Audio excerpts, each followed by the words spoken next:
Hello, this is Dr. Gay from First Lake MRI.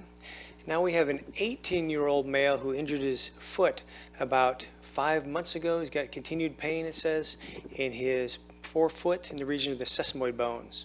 So we're going to take a look at his foot here on this MRI scan, and we're going to draw our attention to the sesamoid bone. So this is a short axis view. This is the first metatarsal head here. We're going to go to this view to see in this region. Here's the metatarsal head, and there is a sesamoid. This is the medial sesamoid bone, a little bone beneath the first metatarsal head. This is the lateral sesamoid, and that's where the patient is having pain.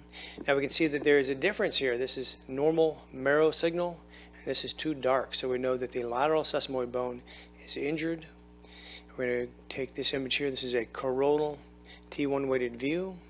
Find those sesamoid bones. Now we're going right through both of them here. We see the medial sesamoid bone, nice and normal, and the lateral sesamoid bone has a transverse fracture right here through the base. Here's the distal and proximal portion, a transverse fracture, and apparently this was about 5 months ago, so he's having continued pain there. We'll put up a fat suppressed view. On these views we can see marrow edema better and fluid collections better, and the bony anatomy is not as clear, but here we have the fractured sesamoid bone, the little transverse fracture.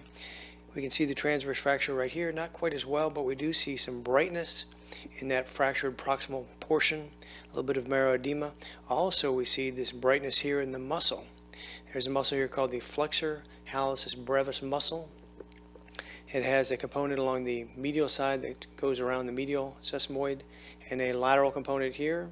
And we see that there's abnormal brightness in that lateral component, so a partial tear of the lateral component of that muscle and tendon.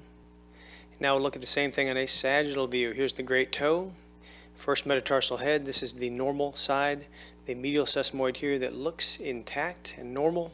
We can see the muscle, flexor hallucis brevis, the medial component looking normal. Now we're going to go lateral into the injured one. There's that fracture line, and that abnormal bright signal is right here. The muscle comes down. It looks like it's partially torn and attenuated right there at the attachment to the bone. And that's it. So a chronic transverse fracture of the lateral hallux sesamoid bone.